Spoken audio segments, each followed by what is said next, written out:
This is your USMNT Abroad weekly update from September 6th to September 12th of 2021.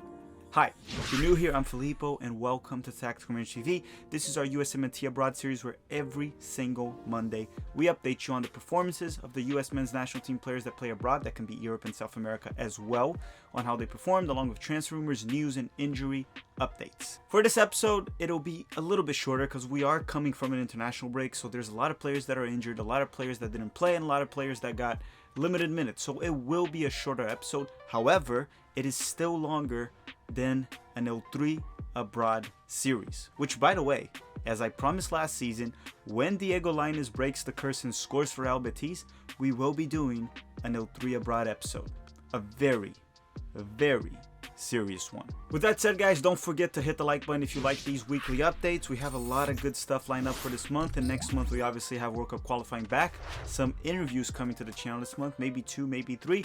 We'll talk about it later this week, so don't forget to hit the like button.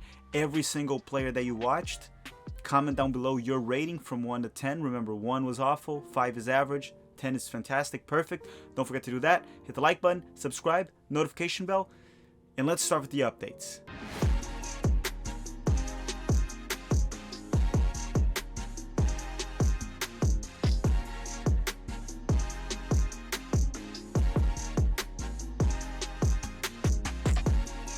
Okay, so usually we start transfer updates. There's no transfer updates. We already did a video updating on everything that happened throughout the summer. The transfer window is closed for most European nations. So let's go right away to performance update. First one is Christian Pulisic, and he did not play for Chelsea this weekend because he's currently injured, dealing with an ankle injury. Christian Pulisic will be out for roughly 10 days, so expect him to be back at Chelsea in around 2 weeks. That means he should be fine for the October camp. Now, party boy Weston Mckennie from Juventus. On Saturday, Weston Mckennie started and played 72 minutes for Juve at their 2-1 loss to Napoli. He played as his regular box-to-box midfielder, not that advanced role that Allegri put him in the previous match. I don't think he had a good game in my opinion. He did not get many touches, made some silly passes, did not seem to bring that regular energy and grind that we're used to seeing from Weston. He did have a nice shot in the second half that he almost scored. Besides that, I didn't see much good from Weston in this game. So I'm going to give Weston, actually watch this match, I'm going to give him a 4 out of 10. So a below average match for Weston Mckennie. Now, quick update on Gio Reyna. He didn't play for Dortmund as well because he does have a hamstring injury. He will be out for 3 to 4 weeks. Some even said a month, so Gio might not be in October camp. We're going to be keeping track of that every week, but Gio Reyna is currently dealing with a hamstring injury. Okay, now Sargent Dest, and man, this place looks like a hospital today. Sargent Dest is also dealing with an ankle injury, and he is out of Barcelona for around 10 days to 2 weeks as well. So he didn't play this weekend, Barcelona didn't play this weekend, and he won't play this week as well. Okay, now Tyler Adams from RB Leipzig, and Jesse Marsch a little bit. On Saturday, Tyler Adams stayed at the bench a full 90 minutes for RB Leipzig at their 4-1 loss to Bayern. It makes sense considering he had a very busy international break, plus the traveling, time zone, everything. Now, Leipzig is really struggling early this season. With only 3 points in 4 games, they are currently closer to the relegation zone than to the Champions League zone. It's not a good start for Jesse Marsch. Leipzig did sell a few players, but there's really no excuses right there. Jesse Marsch has to figure it out. Right now, he does have the hot seat. I don't think he's anywhere near getting fired, but if he continues to have these poor performances, Jesse Marsch in a month or 2 could start to shake, and maybe he'll replace Greg. No, let's hope we continue to do well in World Cup qualifying and Jesse does a good job at Leipzig. He'll figure it out. Okay, now we're going to move by positions and we're going to start the goalkeepers, and another player that's not fit to play right now. Zach Steffen is now in Manchester City. He is quarantining in the United States. He got COVID throughout the US men's national team camp, so he's not in England yet. Now, Ethan Horvath stayed at the bench full 90 minutes for Nottingham Forest this weekend. Apparently, Samba had another terrible game, but I just don't understand this move so far. Horvath hasn't been getting many minutes. I wish he got more opportunities. Despite Samba having bad performances, Horvath continues to stay at the bench. Let's hope it changed, but early in the season, it's not looking good. Okay, now off to the center backs, and let's start with John Brooks from Wolfsburg. On Saturday, Brooks started off the bench for Wolfsburg and came in at the 73rd minute during their 2-1 win over Fürth. Firth from Julian Green, which we're going to talk about Julian Green when we reach the midfielders. Brooks is still a starter and was most certainly just being rested after a long trip from World Cup qualifying. Wolfsburg has won all 4 games in Bundesliga so far. They lead the league and have the best defense with only 1 goal allowed in 4 games. Now, Brooks has struggled in camp for the US men's national team, yes, but does our coach understand his strengths and weaknesses? Does he know how to get the best out of Brooks in each single player? Now, I'm not making excuses for John Brooks's. Sometimes it looks like a laziness, sometimes not tracking back. But there are tactical issues that lead to John Brooks being in isolation, having to pinch to the midfield to cover for players that expose John Brooks, which is not the way he plays at Wolfsburg. So yes, there's no excuses for Brooks, but is Greg using our best center back to the best of his ability? That's something you can comment down below. Now Chris Richards, now at Hoffenheim instead of Bayern, on a loan. On Saturday, Richards started and played a full 90 minutes on his return to Hoffenheim at their 2-0 loss to Mainz. Richards was pretty active throughout the game, having 100 touches throughout the 90 minutes. He did fine in the full 90, despite Hoffenheim's poor performance. Amazing how Chris Richards is able to just arrive into a mid-table Bundesliga team and just slide in right to the starting 11. Yes, the coach knows him, he knows the team very well. Still very impressive, the talent is there. I fully expect him to be in the October camp. There's no excuses anymore for Greg not to bring in Chris Richards in October, and I think he likely will. Okay, quick update on Eric Palmer-Brown. He did transfer to Troy. I believe it's on a loan from Manchester City, but he wasn't with the roster this week and wasn't with the team, didn't play at Ligue 1. Now, let's move on to Mark McKenzie from Genk. On Sunday, McKenzie came off the bench at halftime for Genk during their 1-1 draw with Union Saint for the Belgium League. Good to see McKenzie get 45 minutes in. He had 40 touches at the second half, 93.5 passing accuracy in 1/2 of his ground duels, and 1 out of 1 aerial duel. Now, let's talk about Cameron Carter-Vickers from Celtic at the Scottish Premiership. On Saturday, CCV started and played a full 90 minutes for Celtic during their 3-0 win over Ross County at the Scottish Premiership. Cameron Carter-Vickers scored their first goal of the match at the 64th minute. Okay, now in the video, we're going to move on to the fullbacks. We're all set with the center backs except for one I'm going to talk about right now, but now we're going to do the fullbacks. So let's start with Anthony Robinson and Tim Ream.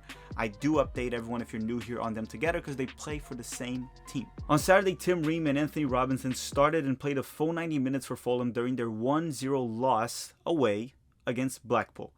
That was the first win of the season for Blackpool. However, Fulham is still second in the league. Now, Reggie Cannon once again was not with Boavista. The reason, it's not clear. Is it a transfer? I don't know. Some transfer windows in certain clubs like Russia and even Portugal, I believe, are still open.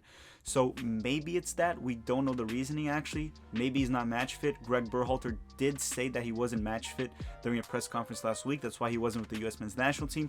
I'll keep you guys posted on Reggie Cannon, but as of now, he just hasn't been with Boavista for all these games early in the season. Now, Shaq Moore from Tenerife at La Liga 2. On Sunday, Shaq Moore came off the bench at the 79th minute for Tenerife during their 2-0 win over Valladolid. Weird that he continues to be a bench player for them this season after being a lock-in starter for them last season. Little weird, let's keep track of that as well. As I said, this week was not so good for the Americans abroad. Some of them were fine. That's why it's a short episode. A lot of injured players, a lot of players that didn't play or didn't perform well. But anyhow, regardless, if you like these updates, don't forget to hit that like button right now and the notification bell. We have some interesting videos coming this month before the October camp. Okay, Sam Vines and another medical update. Sam Vines broke his collarbone and he's out for an indefinite amount of time. We don't know when he will return, but that's why he hasn't been playing for Antwerp as of late. Now, Henry Wingo from Ferencváros. On Saturday, Wingo came off the bench at the 25th minute for Ferencváros at their 1-0 win over Honved.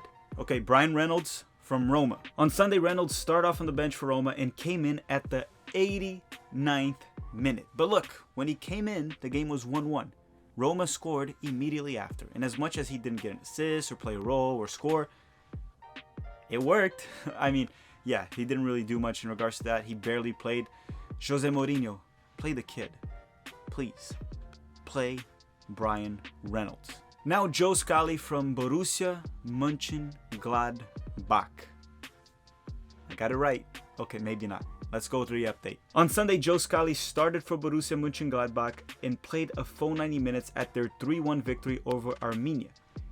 As he continues to start, put up solid performance, Scally is making himself a case to at least get a call from Greg Berhalter throughout qualifiers. We'll see, I'm not sure if Greg will bring him in just yet. For this match, he was solid on defense, very active on the ball with 92 touches, 83.3 passing accuracy. In those 92 touches, he also lost 18 times the ball, which is a little high for a defender. But regardless, solid performance by Joe Scally again, as he continues to start in a Bundesliga team, a very good Bundesliga team by the way, as a right back or right wing back. Occasionally it would alternate. This specific game, it was more of a right wing back, even though he has more defensive duties. Congratulations to Joe Scally. I did not expect him to get regular minutes this season, and less to say start. He's a lock-in starter. I know injuries have helped him, but regardless, he has been holding his own at age 18 in the Bundesliga. So DeAndre Yedlin finally played for Galatasaray. On Sunday, Yedlin started for Galatasaray and played a full 90 minutes at their 2-2 draw with Trabzonspor. Good to see Yedlin starting for them once again, since he was not getting many minutes early this season, which technically it's still early in the season, but what I mean is he wasn't playing much before the international break. Let's hope this trend continues. Not of not playing, the trend of playing. So moving forward now, we've reached the midfield, and let's start with Yunus Musah from Valencia. On Sunday, Valencia defeated Osasuna 4-1 in La Liga. Yunus Musah came off the bench at the final 8 minutes. He had a very nice play out wide towards the end of the game at the right flank, showing all his ability and strength. It's good to see him back and hopefully start to get more minutes and pick up good form for the October camp, as he's a name that I fully expect to be in Greg Berhalter's roster.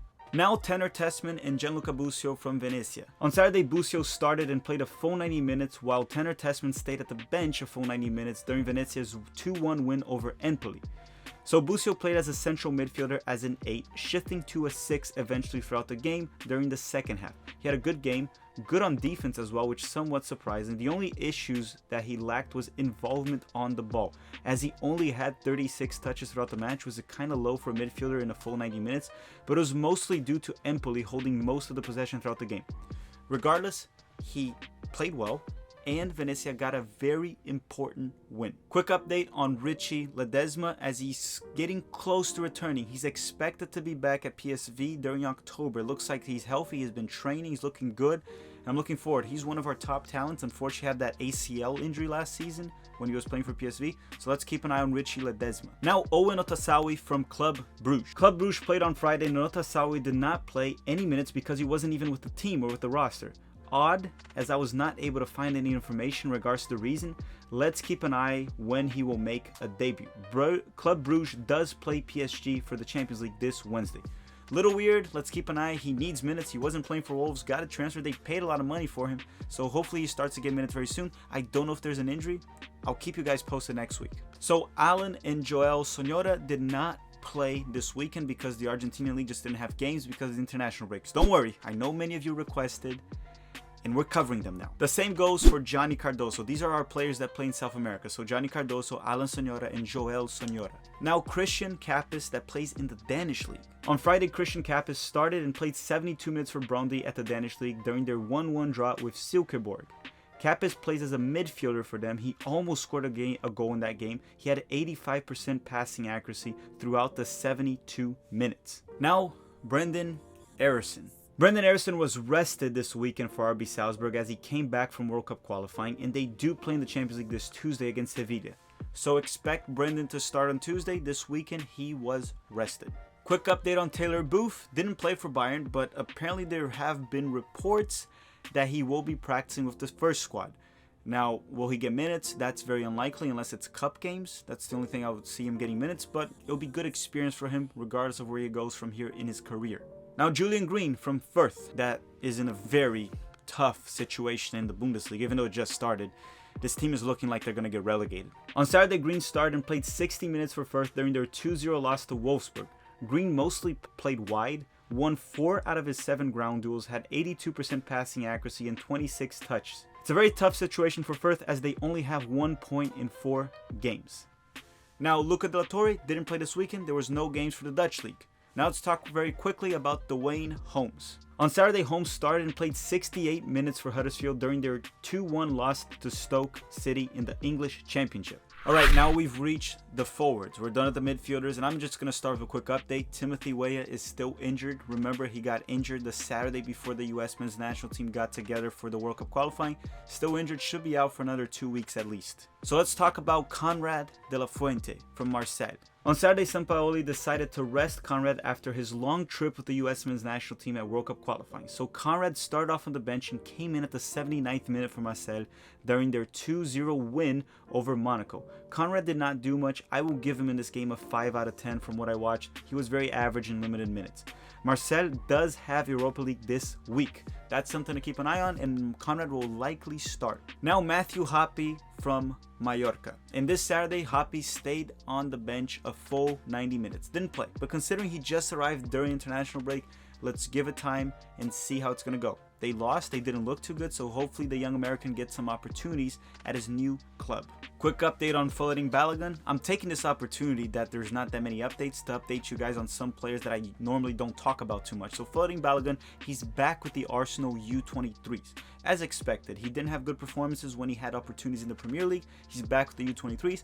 Doesn't look too promising, but increases our odds of getting him because, as I said, I think the only scenario the US men's national team gets him, if we need him, is if England doesn't want him. Off to the other British American, or English American, Alex Mighten from Nottingham Forest. On Sunday, Mighten started off on the bench and came in at the 82nd minute for Nottingham Forest during their 2-1 loss to Cardiff City at the English Championship. Okay, now quick update on Novakovic that plays for the Italian 2nd Division. So he's back from injury, but he stayed on the bench a full 90 minutes this weekend. He did score 11 goals and have 6 assists for them last season, so expect him to start getting minutes starting next week. We'll keep everyone updated on that and expect a big season from him in the Serie B. Now, Nico Giocchini from Montpellier. Yes, he's no longer in the French 2nd Division. He's now in Ligue 1.